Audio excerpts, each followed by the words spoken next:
Abangan. Abangan. Oo, abangan. At nakaabang din ako actually doon sa mga reaksyon ni nila Coach MTV na nakangiti Lapu-lapu. din nung nakita nila Yep. na finalist na nila dito yung pagkakakuha sa Kaja. Yep. So ngayon, lapu-lapu. Lapu-lapu, I think yung magandang sagot dito sa AP Bread kasi meron ka ng pang frontline, meron ka ng edit.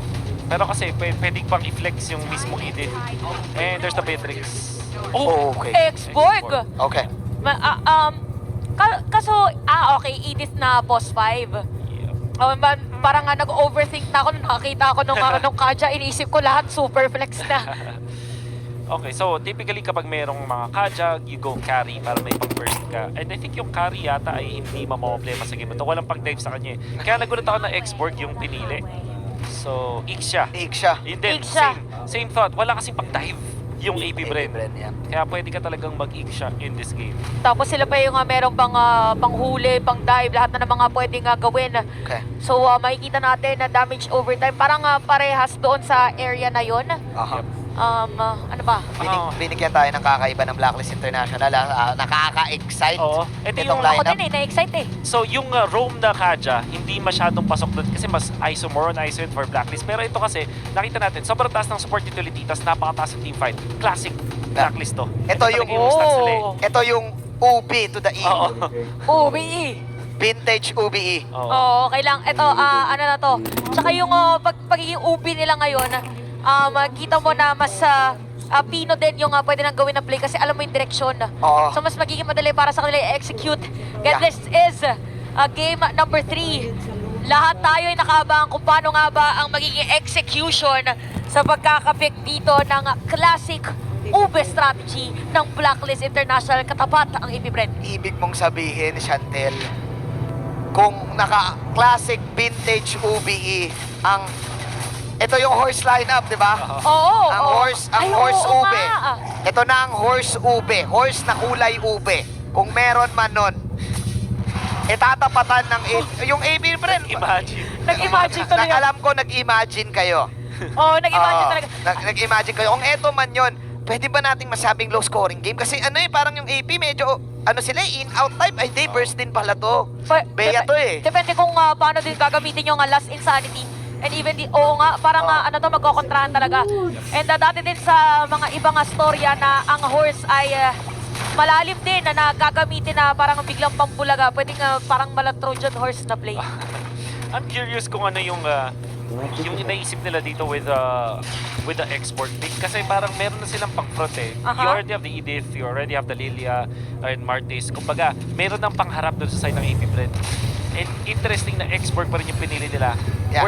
Whereas clearly, kailangan nila ng some sort of dive mula dun sa kanilang composition.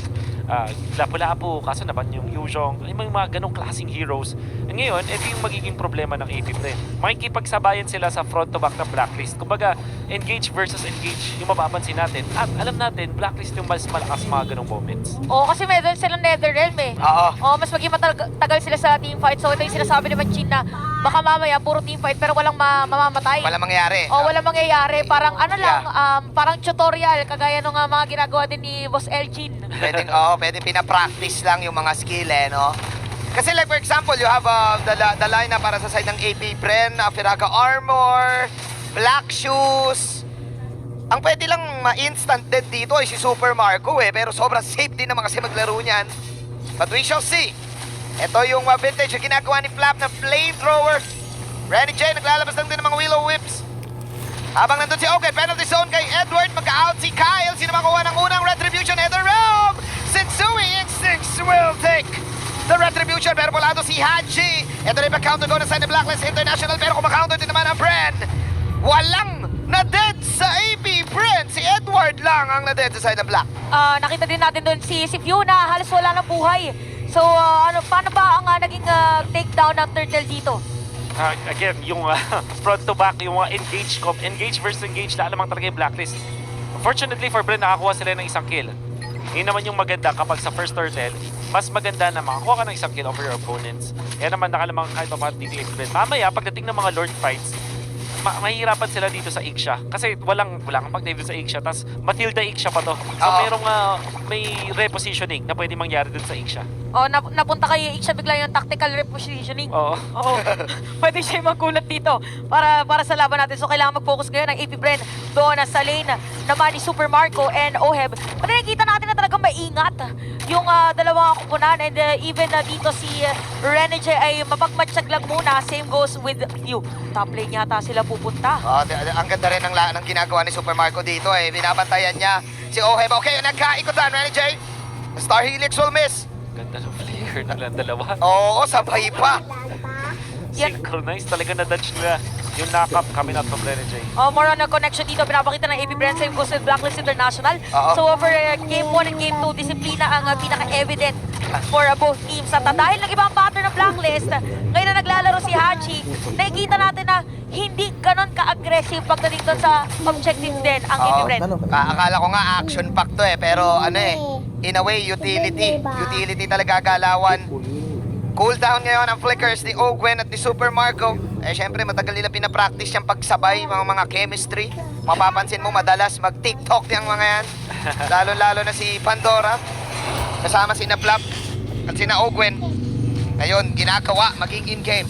Ito makikita natin na sinisimulan ulit ang turtle objective. Makakaabot yata ang iba.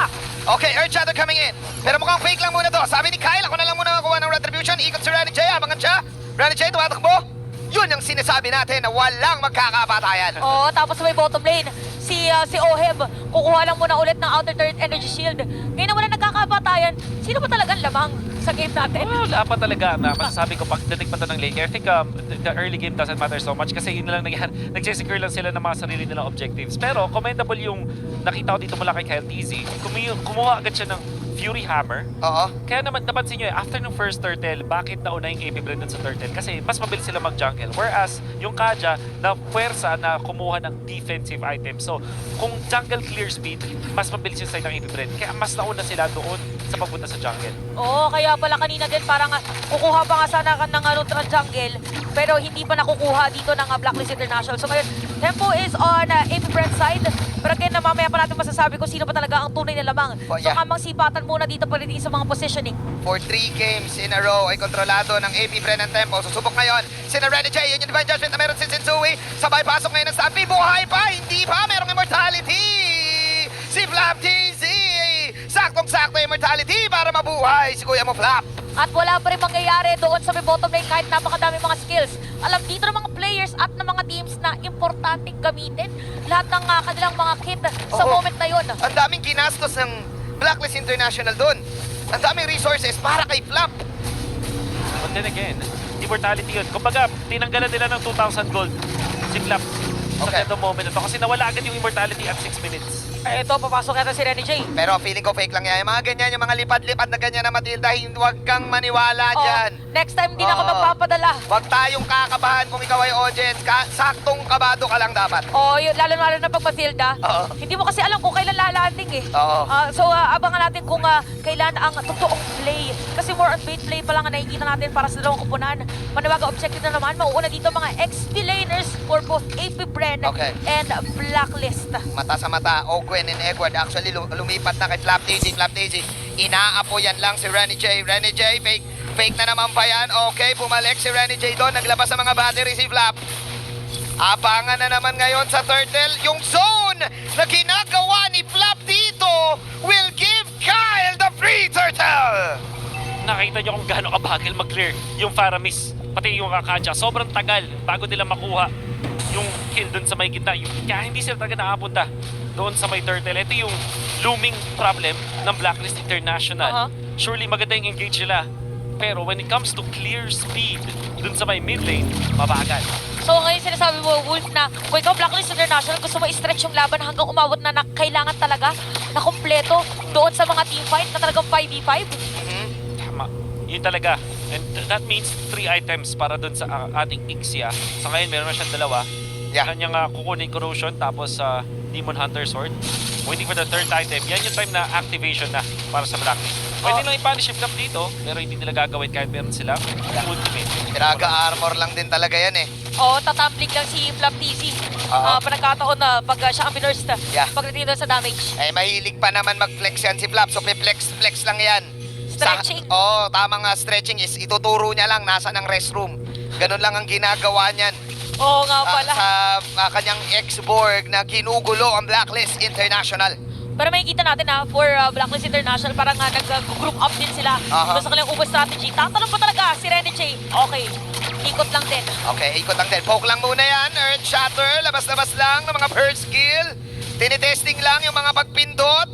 Walang magkakabatayan dyan. Huwag kang kakabahan. Oo. Oo. Dito ang patunay na minsan ang perfect na KDA ay walang kill na game. Oo, even Tama for naman. AP Brent sila din ay Wala. Oo. If ever man pa nagkataon na biglang manggugulat dito ang dalawang teams natin kapag umabot na tayo ilang minutes, mga 16? Oo. Doon na lang magkakakill. Doon na lang magkakakill. Parang ano na lang to, paramihan na lang ng recall. Oo. Oo. Ano din disiplina. Dito natin talaga makikita ang disiplina. Yeah. Kinol ni Wolf eh. Sabi niya, ube laban sa semi-ube. Oh, edi wala talaga. Oo. Ayan, nagbabanding din lang muna sila at makikita dito sa ating Lord Objective. Ito na yung importante. Ito na yung importante. Kung may mamamatay man, Lord Ito yun. na yun. Oo. Oh, dito pala magkakakitaan. Oo. Eto, kagaya Oh, niyan. ayan, nagkakita no, nabiruin mo, nag-conceal, tapos nagharapan lang si Rene J tsaka si Ogwen. Ang tindi talaga ng laban na to. Oo, tas after niyan, wala pa rin. Wala! Saiguan lang yan, wag na tayo magsalita. Oh. Kagaya niyan, Oh, lang. babalik na din ang mga buhay. Tore ang kalaban. Okay, kaya naman pala sa may madali makakasira ng Tore dito, AP Bren. Pwede yata dumiretso doon sa may taas, pero itutuloy pa rin at hindi pa rin nare-reset. Yung Lord, Yung Lord. nababaliw na yung Lord. Atakihin nyo ako, nababad beats na yung Lord dito. Alin na ba talaga? Oo, sayang yung mga pinipindot nyo. Sayang yung attack button, walang uma-attack. Ilang minutes na ba tayo dito? Parang hindi ko na mabilang. 10 minutes, puro joystick lang. Puro joystick lang ang mga pinipindot. Totoo na ata ang laban na to dahil yung Federal Story lumabas na. Nandoon ang kupul-kupul na Blacklist International. Sa cover, si Bunan sa bandang gilid. Super Marco lumatake. Pero ayan na yung mga machine gun. Machine full gun barrage! si OM. Full barrage flicker in. Anong konti pinipindot? Maraming pinindot. Si Kiel1. At ngayon nandun si Flap Daisy. At doon lumamang ang Blacklist International in terms of kills. Pero sino makakuha ng Lord? Walang iba, kundi ang Blacklist, OHEB, Kiel1 with the damage output. Ito na yung sinasabi natin kanina, nag-aantay lang pala ng perfect timing, nag-aantay lang ng farm para tumaba dito si OHEB. Kaya naman 2-0 na, meron pa Lord. Sobrang explosive. Nung nakita natin bakbakan, dalawa lang yung namatay. Ganun lang kasimple para sa dalawang teams natin. And it's mainly because yung AP Bren, sinabi natin na wala sa kanilang advantage na nagkakaroon ng 5v5 engage. Oo. Kasi yung Blacklist, dun ginawa yung kanilang composition. Even more so, habang may flicker si OHEB, ito yung win condition para sa Blacklist. Wala kasing hero, yung AP Bren, na pwedeng pumersa dun sa flicker ni OHEB. At ang gagawin na lang dito, maghihintay lang ulit ng flicker ulti, tapos laban na ulit. Biglang diretso na naman, makakita na naman tayo ng pwedeng full barrage para dito sa Blacklist. Pero makikita natin na talagang all eyes muna ang AP Bren dito kay OHEB. Kailangan nilang pigilan si Kiel1. Na kay Kiel1 ang bola. Napakatagal niyang hinintay itong moment na to prove the doubters wrong. At AP Bren, I agree with Wolf. The problem is sinong uhuli kay Kiel1. Ngayon, susubok ang AP Bren mag-poke. Pero chill lang muna. Again, wala kang panghuli, wala kang pang-backline. Kasi harapan yung lineup mo sa AP Bren. At saka dito, comment natin yung pinapakita lately na connection ni Rene J tsaka ni OHEB. Parang isang araw pa talaga very... Ayan. Kaya na. Ayan. But yeah, kay Rene J and OHEB, very effective yung kanilang pag-ikot Oo. at depensa. Dito kay OHEB, kaya nagiging mas confident si OHEB na pumasok from time to time. Yung mga ganyang moves yun yung mga nagpapakaba sa mga fans eh. Ayun Oo. talaga yung nakakakabang. Kaya nagkakaroon na rin ng sound effects galing sa fans eh. Yun yung mga mga Rene J. Wow eh. Wow. Oo nga, no? Tinry ko habang sinabi ko, wow, wait! Subukan nila dito si Flap Daisy. Flap Daisy, that's insanity out view. Trying his best to get away, Black Shoes. Those are just folks coming up from Blacklist. As the Blacklist will even the gold. Tignan mo, 27 na lang yung kalamaan. Tumabla na pala sa kanila. Oo, kumbaga, ito na yung mga time kung saan talaga magpapalitan lang at biglang ganda ang nangyayari ngayon para sa ating game, and even for them, nakaabang na lang dito sa may mini ko. Lord na ulit to eh. Oo, Dirt na yung next na laban. May flicker na si Oo. Oheb. Galing mo. May immortality na rin. Itong si, magkakaroon na ng immortality si Flapteasy. Magiging okay na ulit. Oo, yan. Ano lang yan? Hello lang yan. Oo, nakita na natin yan kanina. Parang ano muna to, talagang kukumpletuhin muna ng ating mga players at mga teams yung kanilang mga items. So 10 seconds bago magkaroon ng Lord, unang pupwesto dito ang AP Bren. Yeah. And for Blacklist International, eto na, ang dami nakabantay ngayon kay Oheb. Samahan natin si Oheb na maglakad. Kailangan natin pumosisyon para dito sa Lord. Bantay sarado ang kanyang teammates, pero bantay sarado din dyan ang AP Brand.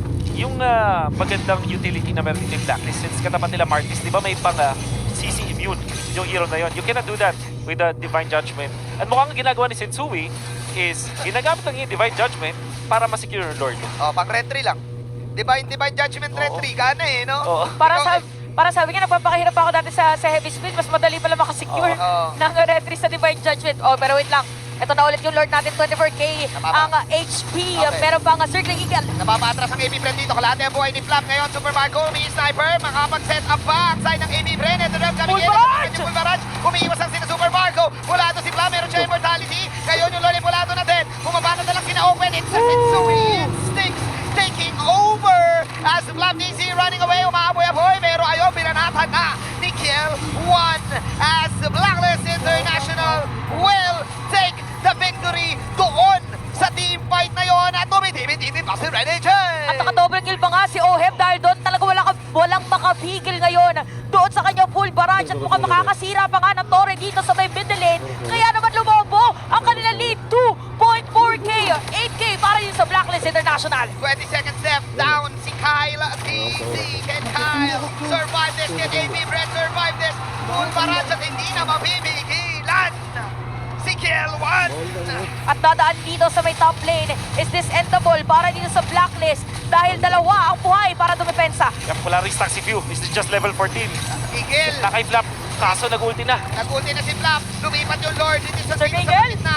Tatapusin na ba ito ng Blacklist International ng gigigil na si Kiel 1. Godlike para kay Oheb. Alam mo naman kapag nagigil si Oheb, ang daming nagaganap. At mukhang gusto nilang iganap ay ang pag-push nitong mid tower at pag-end ng game na ito. Susubukan na nila ngayon. Tower lang! Pero nakapag-depensa pa! Kaya pa mag-depensahan ang idol ng mga kids si Pew. Pew, nilalabas sa mga glooms. Pew and Kyle DC! Saving this game para sa B! At unti-unti na nga nabuhay dito mga dedepensa para sa AP Bren for Blacklist International for 2.3k gold lead. Now at 6.4 at ang dami na nakuha ang objective. Even yung top lane, middle lane at bottom lane. Paano mo ngayon pipigilan ang isang 8 or perfect KDA na Oheb na Iksha? Very difficult. Tinry nila kanina though. Nandun si Ogwen. Maganda yung kanyang suplex doon kay Oheb. But if you think about it, merong flicker. Merong Faramis ulti. May Matilda guiding wind. Hirap nga. Napakahirap. Siguro, hindi ako magulat kung biglang mag-decide dito si Super Marco na mag-Wesker siguro yung onward Wesker ulti. Para ma-burst. Ma-burst. Yeah. Gamit yung flicker. Yun na lang yung nakikita ko ditong paraan. Ang problema doon, paano pag nag-immortality na si Iksha, yun na talaga, super untouchable na si Oheb. Grabe, 66k. Ito yung mga klase ng mga gold lane na talagang tahimik lang sa gilid na Yeah. magpa-farm. Yeah. Tapos yung mga my turn moments, kaya Yeah. naman sila ngayon ang nagiging aggressive against AP Bren. I've been saying this since day number 1, yung body language ni Oheb, ni Kiel1 ay nagbago ngayong playoffs. Na sobrang iba sa regular season. Kaya naman ngayon, in the lead. Then again, commendable save from Kyle, TC, and Few. Doon sa last few engagement, naitulak ata ni Kyle Yes. Yeah. lahat ng minions using the Mortal Coil. Mortal Coil. Nag-focus talaga sa minions yung AP Bren. Very difficult to do. Pero low na rin kasi doon si Oheb. Aha. But this time, punong-puno lahat ng resources na kailangan ng Blacklist. May Netherrealm, they have all the ultimates they needed. May flicker din itong si Oheb. And even Edward, meron siyang immortality. Whereas itong AP Bren, no immortality si Flap. Kakakuha lang ng immortality dito ni Ogwen. Aha. But they don't have the best resources to go up against Black. Kailangan nila ng milagro sa laban na to. Ito, isa yata sa possible miracle play nila yung pwesto dito, Oh, by the way, sa may bottom lane. pwede silang mag-conceal, no? Oh, pwede silang gumawa ng play dito pero Blacklist International nakapwesto din. Pero Immortality dito si Edward and even Setsui. Okay. Ito na may mga mahahabang Lord Dance. But take note na makabala minion wave ng Blacklist International doon sa may top lane. Inibate lang ng Blacklist. AP Bren. Bakit sila dun sa may sandwich bush? Bata Sa may yata. Abatehan nila si Flap Flap. Na knock up pero marami siyang Firaga armor. Immortality na rin sila. Okay, Flap Daisy, umaapoy lang, paypay lang, pumapaypay lang si Flap Daisy. Oh, pay lang muna baka mapasok. Ang smart, ay hindi siya nag-immortality, nag-winter truncheon. Si OM. Ooh! Okay. Para if ever na mag-dive sa kanya. Doon sa last and Sandy, Tingnan wait! natin, may hila na nagagawin. Mag-i-initiate ngayon ng Blacklist International pero chill lang daw. May nakap na gagawin ng Lord. May nakap sila kay pero nasa bandang likod. Sina Super Marco. Super Marco makakapag-tactical reposition out. Makapag-ligan din pero inaabot sa kanina Edward. Pinapan natin ngayon Yun, Super Marco. Lord! Makukuha ni Kyle ang Lord. Pero bumabanas pa rin ngayon ng Blacklist International. Tumatang Super Marco. Tinamaan ang ano Star Helix. Sa double shot. Tumatakbo na ngayon ang side ng AB Brand. At doon na lumamang ang Blacklist International. Haji and Company. Uy, pa-respawn na yung Lord. Oh, ito makikita natin na merong minion wave para din sa AP Brand pero Blacklist International pwede yata na ipilit at sasalubungin pa nga. Okay. We have 29 seconds, 26 seconds para dito kay Ogwen. Ipipilit ba nila? Ipipilit ba ang tanong? May damage output pa rin si Ohe para doon sa Lord na to. 18 para kay Owen. 19 Ito na yung para minion sa kay middle Super lane. Marco. Blacklist International, they Pulbaran! want to take this game. Pulbaran sila bas, pero legendary na. Si Kuya Mo Kelwan. Let's see kung bibitaw na ba dito ang side ng AP Brand. As the Blacklist International will go for the wipeout. Haji Super Marco. Bang answer. AP Brand, Super Marco is here. Makabali yata yung minion wave sa may top lane. Meron siyang Bennett's Rage. Kaya-kaya niyang ipulog to. Bennett's Rage coming in. Tower lock! But it's not gonna be enough. As the Blacklist will take this game away.